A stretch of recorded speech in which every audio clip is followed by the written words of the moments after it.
Shalom. Shalom. Bapak Ibu dan saudara-saudara kekasih Kristus, ada sebuah pesan dari Bunda Teresa.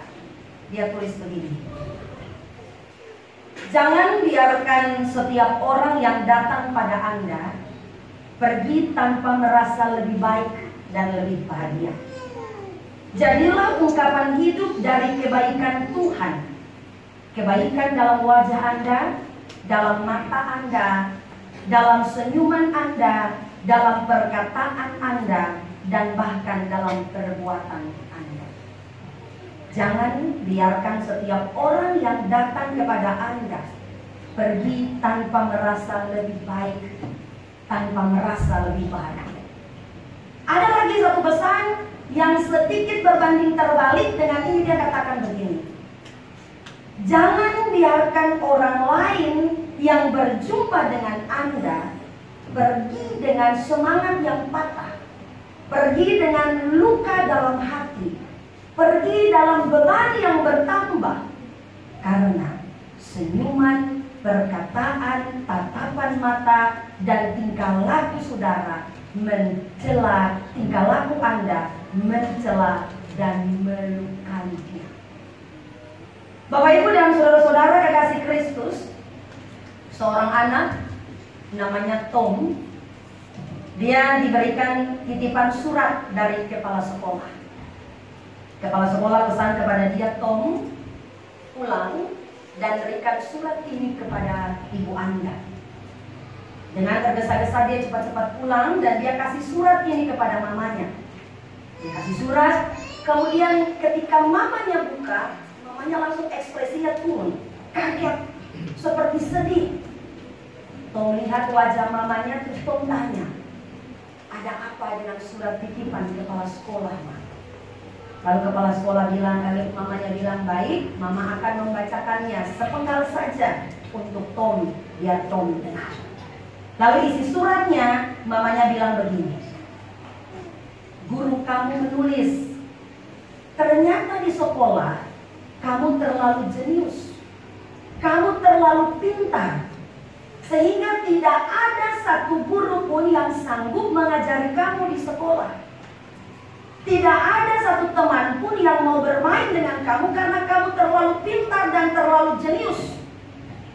Jadi guru minta supaya Tom pulang dan mama yang akan mengajarkan Tom di rumah saja. Lalu Tom bilang, oke Ma, tidak apa-apa. Yang penting mama mau mengajari saya dengan sabar. Kemudian Bapak Ibu, sejak hari itu Tom tidak lagi pergi ke sekolah.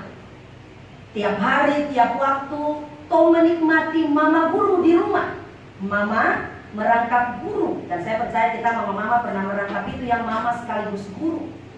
Dan ketika berhadapan dengan mama anaknya, dia benar-benar pecah otak ya, bagaimana otak terpecah. Dia benar-benar peras keringat, peras tenaga luar biasa untuk bisa mengajari anaknya Tom. Puluhan tahun kemudian Bapak Ibu, Tom kecil itu menjadi Tom yang dewasa. Ternyata Tom dewasa ini kemudian dia sangat terkenal dan menjadi seorang penemu terbesar dalam sepanjang sejarah dunia. Bahkan dikatakan kurang lebih 3.000 paten penemuannya dicatat oleh seluruh dunia. 3.000, bukan 1, bukan 2, bukan 5, bukan 10. 3.000 paten penemuannya dicatat oleh seluruh dunia dan diakui kebenarannya. Dan salah satunya adalah, Bapak Ibu tahu siapa Tom? Dan salah satunya yang kita nikmati penerangan sampai sekarang ini, dia adalah penemu lampu hijau. Dia adalah Thomas Alva Edison. Setelah Tom dewasa, penemuan-penemuan itu dia nyatakan dan mamanya sudah meninggal lama. Lalu kemudian dia mau pindah ke rumah baru. Dia bereskan berkas-berkas di rumahnya. Dia buka lemari mamanya, ternyata di bawah pakaian mama dalam lemari dia temukan surat. Lalu dia baca, ternyata tulisannya berbeda dengan apa yang dibacakan oleh mamanya. Dia baca begini: Ibu, anak Anda Tom terlalu bodoh, terlalu goblok, Tidak ada lagi guru yang sanggup mengajari. Sekarang kami pulangkan dia di rumah, ibu saja yang mengajari. Dia langsung tersandar di dinding, saudara. Dalam hatinya dia bilang dua hal. Yang pertama, seandainya perkataan surat itu kemudian diperkatakan oleh mamanya kepadanya, maka dia tidak akan menjadi orang jenius pada saat itu. Dan yang kedua, hanya karena perkataan mamanya, kita tidak bicara soal kebohongan dan putar balik ya, kita sedang bicara soal perkataan. Hanya karena perkataan yang kemudian dirubah sedikit menjadi semangat dan membuat sebuah pengakuan yang luar biasa dalam diri Tom, yang menurut guru, yang menurut kepala sekolah, yang menurut orang banyak di luar, bahwa dia goblok, dia bodoh, tidak ada yang bisa ajar dia. Ternyata di tangan orang yang tulus mencintainya, di tangan orang yang melahirkannya, di tangan orang yang mau berkorban untuknya itu, dia menjadi seorang yang luar biasa dan diakui oleh Bapak Ibu dan saudara-saudara yang dikasihi Tuhan Yesus Kristus.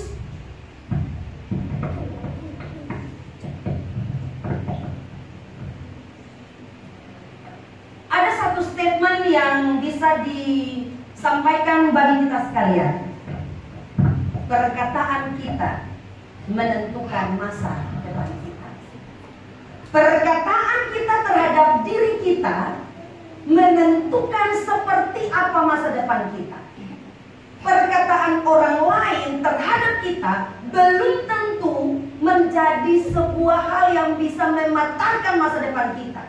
Tapi perkataan orang lain yang baik terhadap kita itu akan menentukan pula masa depan kita apabila kita mengambilnya menjadi sebuah nasihat yang luar biasa dalam kehidupan kita.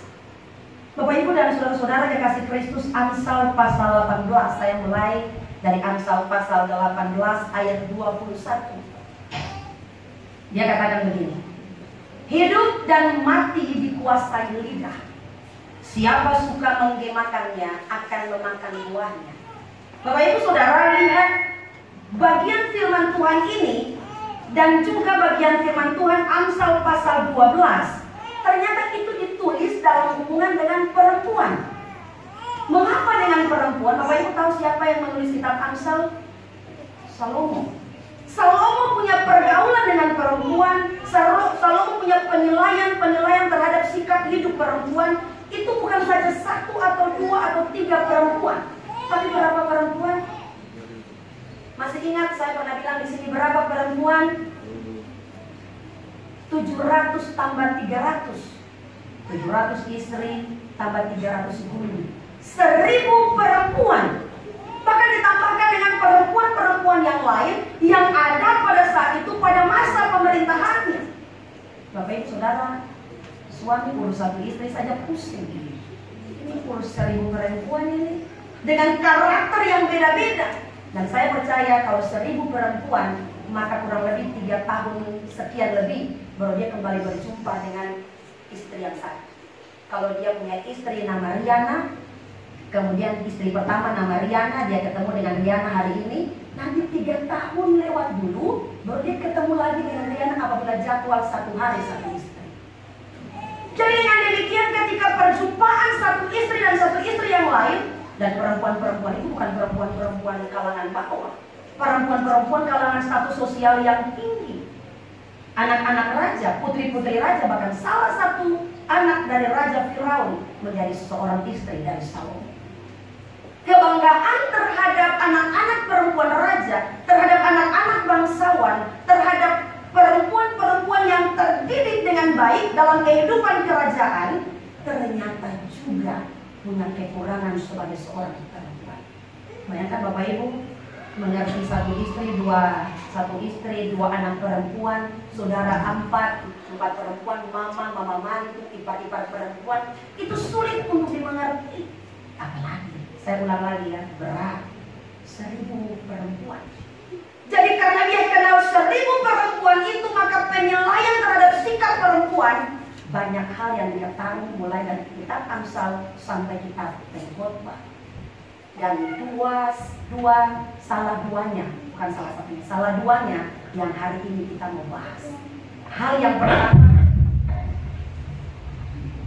Bapak Ibu bisa perhatikan ya di pasal 18 ayat 21. Tadi sudah saya katakan, hidup dan mati dikuasai lidah. Siapa suka menggemakannya akan memakan buahnya. Kemudian ayat 22 dia lanjut, siapa mendapat istri mendapat sesuatu yang baik, dan ia dikenani Tuhan. Kemudian kalau kita baca kembali pasal 12 ayat 18 dikatakan, ada orang yang lancang mulutnya seperti tikaman pedang.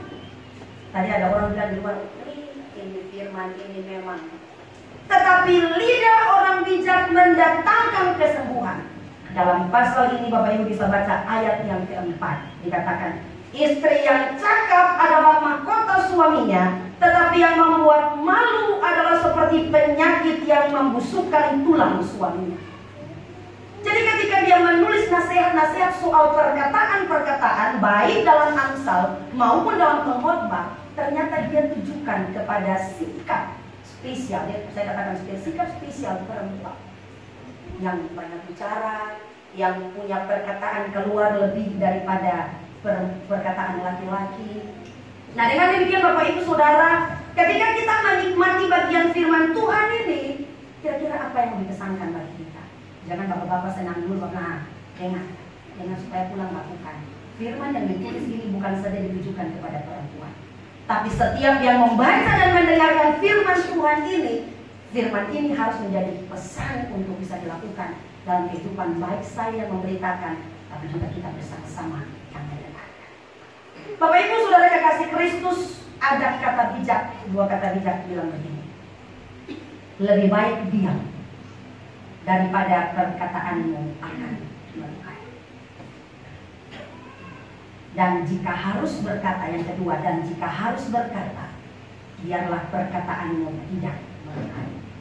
Ada orang yang bilang begitu, orang bijak yang bilang begitu ya. Hidup dan mati ditentukan oleh perkataan kita, dan Yakobus pun menggemakan itu. Lidah ini kecil, tapi kalau dia mengeluarkan perkataan, dia bisa mematikan semangat orang. Dia bisa mematikan kehidupan rohani orang. Dia bisa mematikan aktivitas perjuangan seseorang di tengah-tengah dunia ini.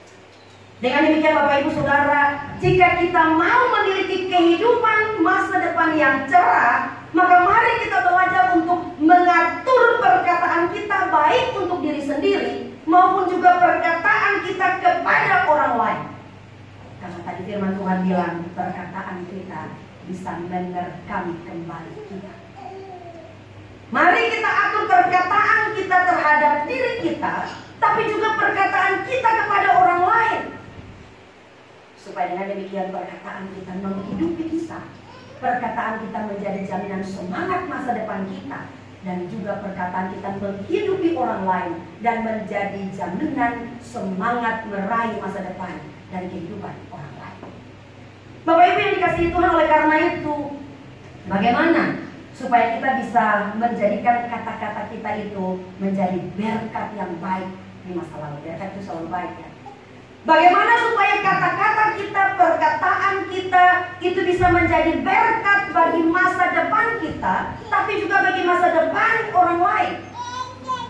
Maka ada 3 pesan yang akan kita pelajari dari firman Tuhan. Yang pertama, hindarilah kata-kata yang buruk.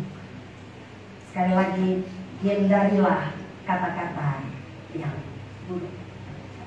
Salomo menggemakan bagian ini kepada istri-istri, karena banyak perempuan, jadi tidak ada saling pengertian satu dengan yang lain. Bayangkan kalau cuma 2 saja itu bakal lain, hancur-hancuran untuk merebut ini satu laki-laki. Apalagi ini 1000 ini, satu bilang istri pertama begini, istri ke-300 bilang istri 500 begini, istri 700 bilang istri yang ke-999 begini. Penilaian-penilaian yang buruk itu kemudian dia rekam dan dia bilang ternyata perkataan-perkataan itu bisa membuat seseorang dia tidak mampu untuk menghadapi masa depannya dengan semangat dan dengan baik. Dan dengan demikian pesan yang pertama, mari kita belajar. Kalau kita mau perkataan-perkataan kita jadi berkat bagi diri kita dan jadi berkat bagi orang lain untuk bukan saja masa kini tapi untuk masa depan, maka hindarilah kata-kata yang buruk. Mungkin satu orang bisa baca Efesus pasal 4 ayat 29.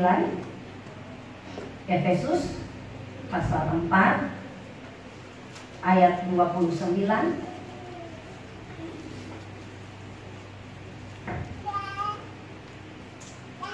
Pasal 4 ayat 29. Janganlah ada perkataan kotor keluar dari mulutmu, tetapi pakailah perkataan yang baik untuk membangun, di mana perlu, supaya mereka yang mendengarnya beroleh kasih karunia. Jadi kalau anak-anak Tuhan lagi dalam kondisi yang tidak stabil, lagi dalam kondisi yang emosi, lagi dalam kondisi yang marah dan tidak terkontrol, akhirnya kadang-kadang kita mengeluarkan kata-kata kasar, kata makian, kata sumpah serapah, kata-kata penuh sampah. Bahkan sudah sering bilang ya, kata-kata kebun binatang dan kata-kata kuburan itu keluar dari mulut kita. Bapak Ibu, kalau di sini mungkin tidak terlalu mendengar kata-kata kuburan ya, tapi kalau di Ambon itu atau di Maluku saya tidak tahu di mana, tapi ada 5 huruf yang sering dikatakan oleh orang tua dulu, sekarang sudah tidak lagi. K, E, R, K, O. Bapak Ibu tahu itu apa? K, E, R, K, O. Tidak usah sambung lagi kan tidak bagus. Itu berhubungan dengan apa? Tempat pemakaman. Jadi kalau anak nakal, anak yang tidak bisa diurus, orang tua senang ini anak KERKO ini. Secara tidak langsung dia menyumpahi anaknya untuk cepat mati. Kalau ada anak yang sakit, lalu kemudian sudah tidak bisa diurus lagi, anak penyakitan ini. Kemudian anak yang tingkah laku yang mungkin sudah tidak lagi bisa diurus, maka kebun-kebun binatang yang dari Bali Sosana semua keluar masuk dalam rumah. Mulai dari DRBI, AMJIMD, kemudian ditambah dengan CICAK. Kalau cicak kan ada cicak kan tidak, anak kecoak kan tidak, itu hewan-hewan yang baik mungkin. Tapi kemudian kita merasa bahwa itu bisa melampiaskan emosi kita, itu bisa kembali menstabilkan emosi kita ketika kita mengeluarkan kata-kata seperti itu. Bukan saja dari orang tua kepada anak, Bapak Ibu. Kadang kita antara suami istri juga begitu. Istri pemalas nih, nanti dia akan pemalas terus. Jadi kalau kita mengeluarkan kata-kata yang buruk terhadap seseorang, berarti kita sedang mendoakan jadilah seperti apa yang saya katakan kepada. Ya, kalau istri bangun terlambat, menjadi satu istri paling rajin, bangun jam 11. Gimana ada suami yang bilang begitu? Beta punya suami ini paling baik sekali. Datang kasih gaji cuma 100.000 tidak cukup untuk bayar kos-kosan. Istri suami pun baik. Anak pun pintar. Datang dapat cuma 10, 9 salah, 1 benar. Anak paling pintar, tapi tidak ada proses didikan. Dengan demikian Bapak Ibu Saudara, mari kita belajar untuk menetapkan bahwa kamus dalam diri kita adalah kamus yang dipenuhi dengan kata-kata yang baik, bukan kata-kata yang buruk. Kata-kata yang memberkati dan bukan kata-kata yang nanti bisa jadi kutuk terhadap diri kita atau kutuk terhadap orang lain. Sekarang anak-anak muda, anak-anak sekolah sudah semakin memodernisasikan kata-kata itu. Sekarang sudah tidak AMJIMD lagi, tidak anjing lagi, tapi anjay, anjir, ya, itu sudah ramai sekali. Satu kali saya jemput anak-anak itu saya dengar, kakak itu artinya apa? Karena mami ini kurang, iya tapi itu artinya apa? Itu dia biasa bilang anjing itu anjay, bagus juga ya. Jadi kata-kata sudah dimodernisasikan sehingga menggunakan kata-kata ini. Tapi Bapak Ibu sudah dikasih Tuhan, apa yang mau dibilang kepada saudara dan saya adalah mari kita belajar untuk memperkatakan kata-kata yang baik. karena dari diri kita, ketika kita mengeluarkan kata-kata yang baik, itu bisa jadi berkat untuk kita dan kepada orang lain. Bapak Ibu Saudara, seorang anak sekolah, anak SMA, karena sudah kebiasaan bilang anjing-anjing begitu, lalu kemudian dia panggil temannya, "Hei anjing!" Terus gurunya dengar, bilang, "Karena kamu bilang kata kasar lingkungan sekolah, harus push up." Ya push up. Teman-temannya datang hitung 1, 2, 3. Guru-gurunya datang hitung tambah lagi, kemudian pacaran datang. Waduh, ini malu nih push up di depan pacar ini push up. Lalu kemudian sudah selesai, hitungan selesai, kemudian dia berdiri langsung bilang, "Capek anjing." Kamu bilang kata kasar lagi, push up lagi. Kenapa demikian? Karena sudah terbiasa dengan kata-kata yang asli. Itu kata-kata biasa. Bodoh, goblok, itu kata-kata biasa. Jadi mari kita perbiasakan ucapan-ucapan bibir kita. Kita perbiasakan kata-kata yang sering kita bilang terhadap diri dan terhadap orang lain adalah kata-kata yang baik, bukan kata-kata yang buruk. Saya percaya sebagai orang-orang dewasa, kita semua sudah bisa memilah, sudah bisa menentukan mana kata-kata yang baik dan mana kata-kata yang buruk. Kalau merasa bahwa itu kata-kata yang buruk dan tidak layak untuk diucapkan sebagai orang-orang percaya, sebagai anak-anak Tuhan, maka mari kita belajar untuk tidak mengucapkannya. Tapi kalau merasa bahwa kata yang harus saya katakan ini adalah kata-kata yang bisa jadi berkat, kata-kata yang bisa membangun, kata-kata yang bisa menopang dia supaya lebih bersemangat, maka katakanlah kepada orang lain. Supaya dengan demikian Bapak Ibu Saudara, ketika kita memperkatakan hal-hal yang baik, kita bisa membangun kehidupan kerohanian, bahkan membangun kehidupan saudara-saudara kita dan orang-orang yang ada di sekeliling kita.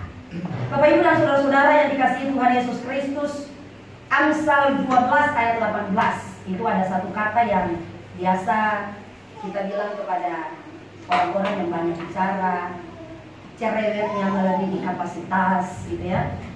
Ada orang yang lancang mulutnya seperti tikaman pedang, tetapi lidah orang bijak mendatangkan kesembuhan. Lancang mulutnya. Ini berarti sesuatu yang benar-benar terpikat dengan perkataan-perkataan lidah kita. Jangan sampai perkataan-perkataan kita malah tidak akan membangun kehidupan orang lain. Saya percaya bahwa kita bisa memilih hal-hal yang baik untuk berkata-kata dengan baik. Bapak Ibu Saudara, seorang anak, dia pulang sekolah, terus dia kasih hasil kepada papanya. Hasilnya cuma dapat 3 dan nilai itu merah. Lalu kemudian papanya bilang, "Dasar anak bego." Lalu kemudian anaknya bilang, "Papa ini kan papa majelis jemaat." Bukan papa yang di sini ya, bukan papa yang di Kalitakun, tidak. "Papa ini kan majelis jemaat, kenapa kasih keluar kata kasar? Papa bilang saya bego." Papanya langsung sadar, papanya bilang, "Iya ya." Papanya bilang, "Oh, kira-kira bego ini apa?" Terus dia bilang, "Oh tidak, nah papa itu maksudnya bego itu kata penyemangat. Bego itu B bangkitlah, E engkau, G gunakan, O otakmu. Bego itu bangkitlah, engkau gunakan otakmu." Jadi saya bisa bilang ke teman-teman, kalau misalnya dapat nilai buruk di sekolah, saya bilang dasar bego. Bego itu bangkitlah, engkau gunakan. Ya, tidak, itu hanya berlaku untuk papa dan engkau saja. Tidak terjadi di sekolah. Jadi mari kita belajar untuk benar-benar mendisiplinkan lidah kita. Disiplinkan lidah kita.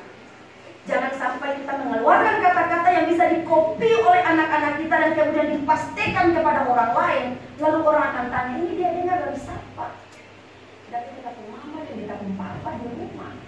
Apalagi kalau papa dan mama bakal lain, lalu kata tidak terkontrol, anak lagi taruh telinga di pintu, anak dengar, "Oh kata ini bagus, oh kata ini bagus, oh kata ini bagus." Maka ketika dia bermain dengan teman-temannya, dia kembali melakukan, mengatakan kata itu, lalu dia bilang, "Ini kamu dengar dari mana?" "Tadi malam ya, kalau dengar papa dan mama di kamar itu."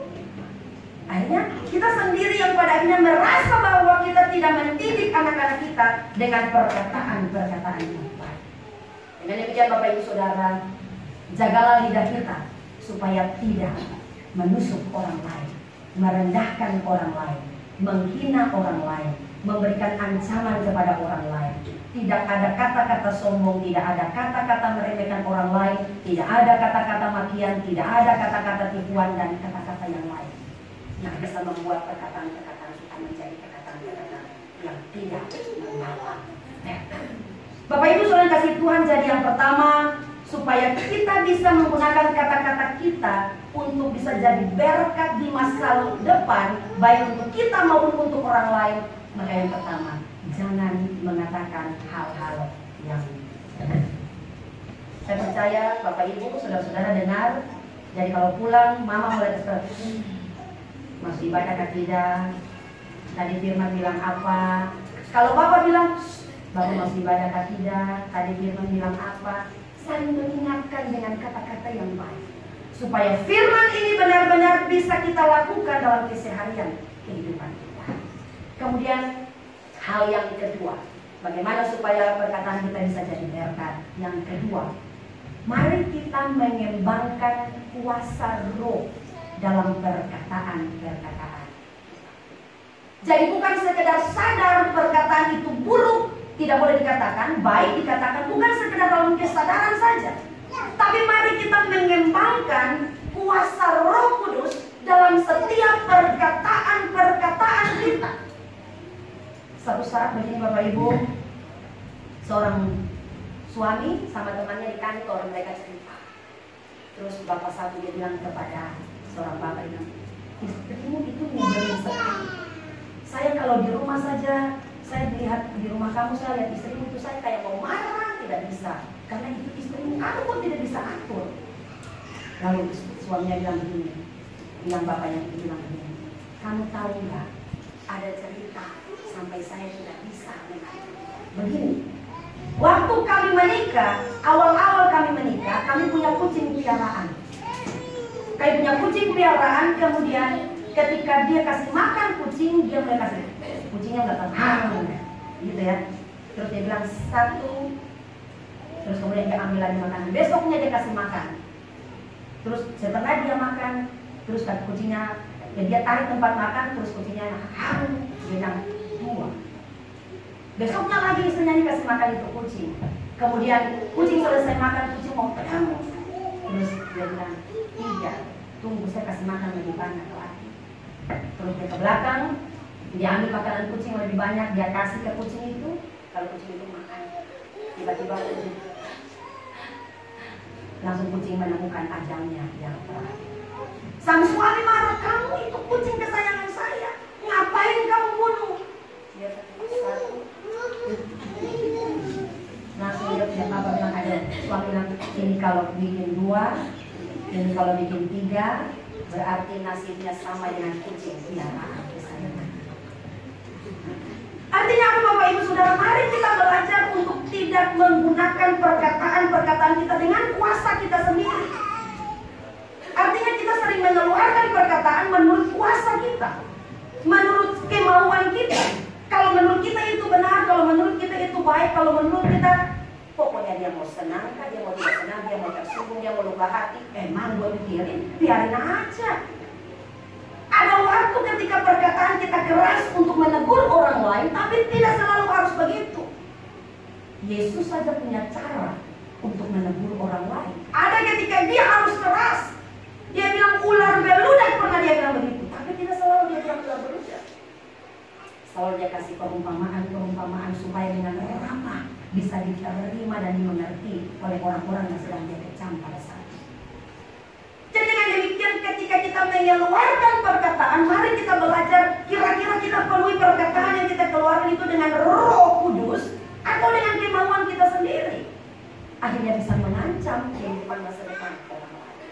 Akhirnya suami mau bicara, saya suami bilang, kita bisa berkata, dia punya 1000 kata, kita nasihat, dia jadi ancaman.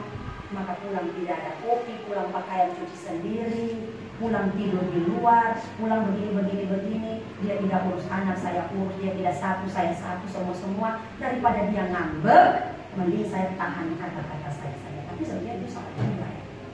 Ada waktu ketika perkataan penuh kuasa itu harus dikeluarkan. Ada waktu ketika perkataan penuh roh itu harus dikeluarkan. Supaya dengan demikian, perkataan penuh roh itu yang akan mengubah, roh itu yang akan melanjutkan tanggung jawab untuk membantu orang yang kita bicara itu untuk melakukan apa yang pantas untuk dilakukan sesuai dengan perkataan yang kita lakukan. Dengan demikian Bapak Ibu, jangan sampai ketika kita sudah merubah orang lain baik, lalu dia bilang, kalau tidak ada beta pun kata-kata, tidak bisa jadi apa-apa. Bukan kata-kata kita, tapi kata-kata yang penuh roh yang mengubah dia. Jadi bukan saya yang berkata, roh yang mengubah dia dari pertolongan perkataan-perkataan. Dengan demikian Bapak Ibu Saudara, saya mau bilang, tadi malam saya mencoba untuk mencari, dan ternyata saya dapat satu tulisan penelitian. Bapak Ibu bisa cari, ada di Google Bapak Ibu. Ada sebuah penelitian dari Profesor Masaru Emoto di Jepang. Dia meneliti tentang partikel molekul air. Jadi dia ambil air dari beberapa sungai yang ada di Jepang, dia bawa di laboratoriumnya, kemudian dia bekukan, kemudian dia taruh di bawah mikroskop. Lalu kemudian ketika dia taruh di bawah mikroskop, dia menulis atau merekam di tape recorder beberapa kata. Ada 3 kata yang baik dan ada 3 kata yang buruk. 3 kata yang baik itu salam damai, kemudian terima kasih, dan aku mencintaimu. Kemudian ada 3 kata yang buruk yang dia tulis, yaitu aku akan membunuhmu, engkau begitu goblok, dan aku tidak mencintaimu. 3 kata buruk dan 3 kata baik. Lalu kemudian Bapak Ibu, ketika dia sudah taruh es batu itu ya, dan campuran dari beberapa air di beberapa sungai di Jepang, dalam beku itu dia taruh di bawah mikroskop, kemudian dia teliti, lalu dia putar tape recorder. Bapak Ibu, apa yang terjadi ketika dia putar tape recorder dan bilang 3 kata baik, terima kasih, salam damai, dan aku mencintaimu, molekul-molekul air itu membentuk seperti mahkota. Molekul-molekul air itu bening dan bersih sekali, luar biasa. Membentuk seperti mahkota, seperti partikel-partikel yang bagus dan indah bentuknya. Tapi kemudian dia diamkan sesaat, lalu dia putar lagi kata-kata yang tidak baik dari tape recorder yang sudah direkam tadi. Ternyata yang diputar, dia bilang aku tidak mencintai kamu, goblok dan sebagainya itu, ternyata kemudian dia lupa, dan terjadi lubang-lubang pada air, pada es batu itu. Ternyata ada kekacauan yang terjadi dan tidak teratur seperti pengaturan molekul-molekul partikel air. Apa artinya Bapak Ibu Saudara? Dalam tubuh manusia 70% dan 70% air. Makanya kemudian saya mulai, ternyata perkataan yang masuk dalam kehidupan kita itu gampang sekali diingat oleh kita, susah sekali untuk dibuang. Dan perkataan-perkataan yang masuk dalam diri kita itu bisa membentuk bagaimana kita memandang dan menilai kehidupan kita. Kalau orang lain bilang bodoh, dasar bodoh, maka akan terbentuk kepribadian yang bodoh. Kalau anak-anak yang mungkin kurang pintar, lalu kita bentuk dengan kata-kata yang baik, doakan dengan kata-kata yang baik, kemudian kita perkataan, dia akan menjadi anak yang baik, akan menjadi anak yang pintar, akan menjadi anak yang cerdas, akan menjadi anak yang sehat. Maka apa yang kita katakan itu pun akan terjadi dalam kehidupannya. Makanya coba bacakan Bilangan 14 ayat 28. Bilangan 14 ayat 28 dikatakan, katakanlah kepada mereka, demi aku yang hidup, demikianlah firman Tuhan bahwasanya, seperti yang kamu katakan di hadapanku, demikianlah akan kulakukan kepadamu. Bukan seperti yang kamu lakukan, itu berikut. Seperti yang kamu katakan di hadapanku, demikianlah akan kulakukan kepadamu. Maka orang Israel ketika mereka mengeluh dengan kelaparan, dengan hati yang sangat luar biasa, mengeluh kepada Tuhan, maka mereka minta mati, dan pada akhirnya mereka mati.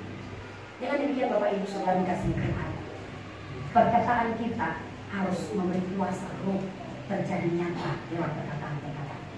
Maka kalau kita sakit, jangan ini juga semua mati, mari datang lihat kita dong. Aduh ini lebih baik mati. Nanti kalau sudah kenapa, tolong panggil pendeta kau, panggil dokter, pasang oksigen ke apa. Kalau kita sedang kesusahan, kita akan bilang itu susah sekali.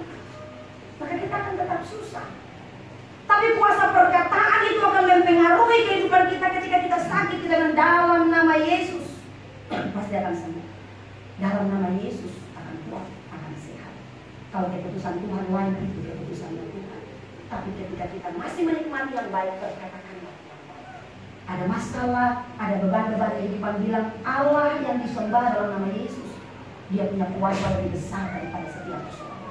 Masalah boleh datang, tapi Allah yang disembah dalam nama Yesus punya kekuatan untuk mengatasi setiap persoalan. Nah, dengan demikian Bapak Ibu Saudara, sekali lagi mari kita belajar untuk memperkatakan perkataan-perkataan yang penuh kuasa, supaya dengan demikian hanya kuasa Roh Kudus yang bisa mempengaruhi kehidupan kita dan kehidupan orang lain untuk mendengar dan untuk melakukan apa yang kita katakan. Bapak Ibu dan saudara-saudara yang dikasihi Tuhan Yesus Kristus, itu yang kedua, mengembangkan kuasa Roh dalam perkataan kita. Dan yang terakhir, yang ketiga, kita belajar untuk bukan saja berkata, tapi menyelaraskan perkataan dan perbuatan. Menyelaraskan perkataan dan perbuatan. Intinya, jangan sampai kita bicara lain, tapi kita buat lain. Jangan sampai kita bilang lain, kita menasihati orang lain, tapi ternyata kita tidak melakukan apa yang kita nasihati. Bapak Ibu Saudara yang dikasihi Tuhan, perkataan yang diselaraskan dengan perbuatan ini akan menjadi bukti bahwa yang tadi kita tidak mengatakan yang buruk dan Roh itu bekerja, sehingga kata itu bisa dinyatakan dan diwujudkan dalam perbuatan. Bapak Ibu Saudara, kalau nonton salah satu iklan di TVRI Bali, ada seorang ibu yang dia bawa keranjangnya, kemudian dia kesandung batu, kemudian isi keranjang itu semua terlempar keluar. Ada sikap orang yang lihat, ada kasihan, tapi dia tidak beranjak untuk menolong. Kemudian ada yang ini bagus untuk jadi status di foto dulu. Kemudian dia ada yang foto, kasih masuk di status. Tidak ada yang beranjak. Kemudian ada yang bilang, ada yang duduk terus lihat orang lewat, terus bilang, kok itu tidak tolong? Padahal dia sudah dekat. Dia cuma, kok itu tidak tolong? Tapi kemudian ada seorang pengemis, seorang pengemis yang tanpa kaki atau begitu, dia yang datang. Dalam terbata-bata dia angkat satu buah, dia angkat sayur, dia tolong. Melihat itu, baru kemudian orang yang tadi bicara-bicara, lihat dia foto-foto itu datang. Perkataan yang kita berikan itu punya kuasa lebih apabila dibuktikan juga dengan perbuatan. Sekali lagi, perkataan yang kita berikan untuk diri dan orang lain akan punya kuasa melebihi apa yang kita katakan apabila dibuktikan juga dengan perbuatan. Dengan demikian Bapak Ibu Saudara dikasihi Tuhan, kita belajar hari ini untuk memperkatakan perkataan-perkataan yang baik, jangan perkataan yang buruk, baik terhadap suami istri, suami, orang tua, anak, rekan kerja, pelayan dengan rumah, atau siapa saja yang kita jumpai. Kemudian yang kedua, berkatakanlah perkataan penuh dengan kuasa Roh dalam kehidupan saudara-saudara dan juga orang-orang yang punya kesempatan untuk mendengarkan setiap perkataan. Dan yang ketiga, selaraskan perkataan kita dengan perbuatan. Maka dengan demikian saya percaya perkataan yang kita keluarkan itu bisa jadi berkat untuk menjamin masa depan kita dan juga masa depan orang lain. Amin.